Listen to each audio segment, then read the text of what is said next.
હું નિમિષા ભાવસાર મારી YouTube channel રૂડુ રસોડુંમાં આપ સૌનું સ્વાગત કરું છું।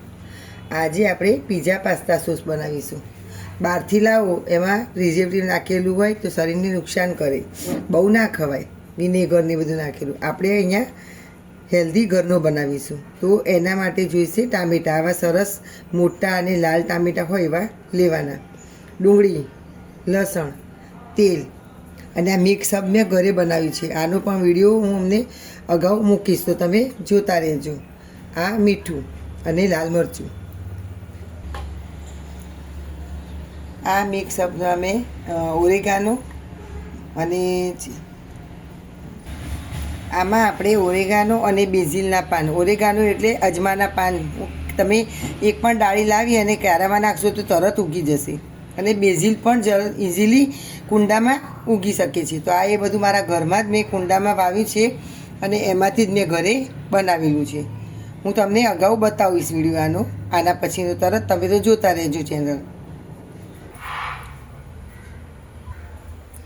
આ ટામેટાને આપણે આવા મોટા સમારી અને મિક્સરમાં ક્રશ કરી લઈશું।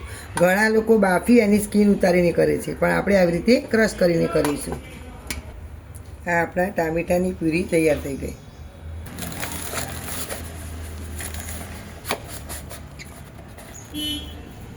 લસણ આવી રીતે કટરમાં કરી લેવાનું, એટલે જલ્દી સંતળાઈ જાય।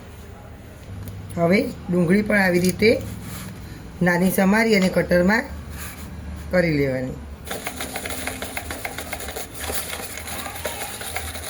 આ આપણી ડુંગળી પણ સરસ થઈ ગઈ કટરમાં। સમારે તો જલ્દી નહીં ચડે, આવી રીતે કટરમાં કરશો તો સરસ ચડી જાય। પીઝા પાસ્તા સોસ બનાવીશું, તો એના માટે અહીંયા 2 થી 2 ચમચા જેટલું તેલ લઈશું। પછી અહીંયા આપણે 10 થી 20 જેટલી કળી લસણની લઈશું, કટરમાં કરેલી।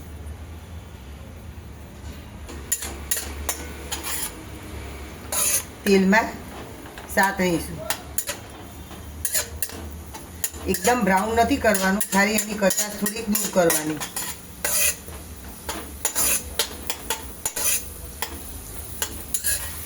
હવે ડુંગળી નાખીશું। અહીંયા તેલ તમે ફ્લેવર વાળું તેલ લઈ લેવાનું, તેલ કે સરસ કેવું માઇલ્ડ હોય, જેની સ્મેલ ના આવતી હોય એવું તેલ લેવાનું। હવે આપણા આમાં લસણ અને ડુંગળી સરસ સંતળાઈ જાય એના માટે આપણે થોડુંક મીઠું નાખી દઈશું। અત્યારે થોડુંક નાખીશું, પછી પાછળથી આપણે ટેસ્ટ કરી અને થોડું ઉમેરી દઈશું। હવે આને આપણે 5-10 મિનિટ માટે સાતળીશું। ટામેટાં નાખ્યા પહેલાં ડોળી લેવાની।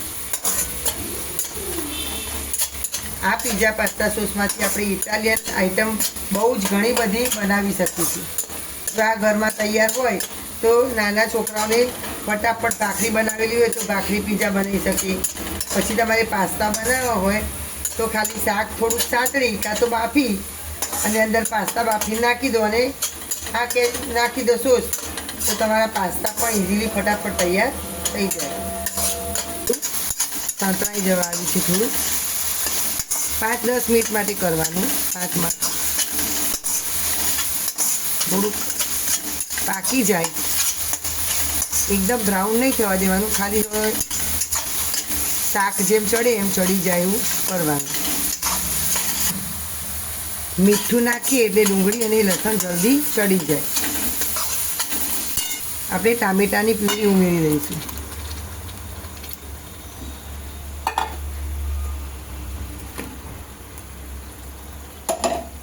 તો ટામેટાં લીધા હતા અને 2 થી 3 નાની ડુંગળી લીધી હતી અને એક ફેડવો જેટલું, એક જે હોય ગોટો લસણનો, એવા 2 ગોટા મેં લસણના લીધા હતા। હવે આને આપણે ખદખદવા દઈશું, મીડિયમ તાપ ઉપર એને ઢાંકી અને ખાવા દેવાનું। આપણે આ મિક્સઅપ જે બનાવ્યું હતું એ ઉમેરી દઈશું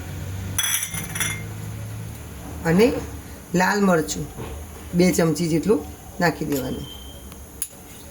કાશ્મીરી લાલ મરચું હોય તો કલર આપણો પીઝા પાસ્તા સોસનો એકદમ સરસ રેડ કલર આવશે। ઘણા ચીલી ફ્લેક્સ નાખતા હોય છે, પણ ચીલી ફ્લેક્સનું જેમ જેમ ટાઈમ જાય, કેચઅપ આપણે મૂકી રાખીએ સોસ, એમ એનો તીખાશ બહુ ચડી જાય. પછી જો એ પાસ્તા કે પીઝામાં લઈએ તો જો નાના છોકરાને તીખું ના ખાતા તે વખતે તકલીફ થાય. એટલે અત્યારે આપણે મીડિયમ જ તીખાશવાળું કેચઅપ બનાવવાનું.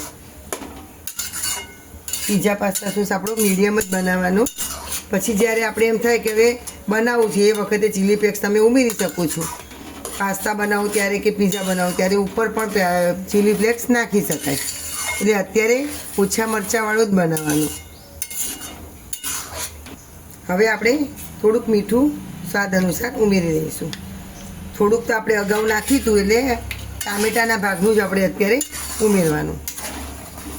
બસ હવે આને આપણે બંધ કરી અને ધીમા તાપે થવા દઈશું. આને ઢાંકીને આપણે 10 મિનિટ માટે થવા દઈશું. આ 10 મિનિટ થઈ, હવે આપણે થોડું ઠીક થવા માંડ્યું છે. આ પાસ્તા સોસ આપણે જુઓ એનું સરસ થઈ ગયું. હજી થોડીક પાણીનો ભાગ છે એ થોડો ઓછો કરી દઈશું. હજી 5-10 મિનિટ જેવો ગરમ કરવું પડશે.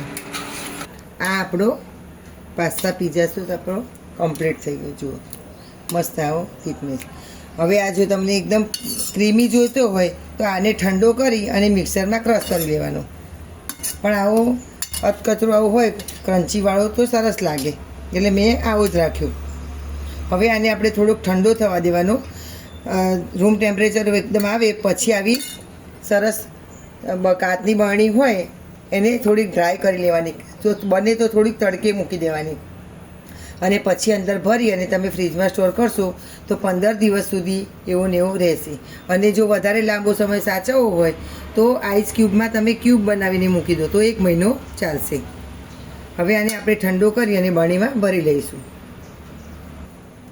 આ આપણો પીઝા પાસ્તા સોસ તૈયાર.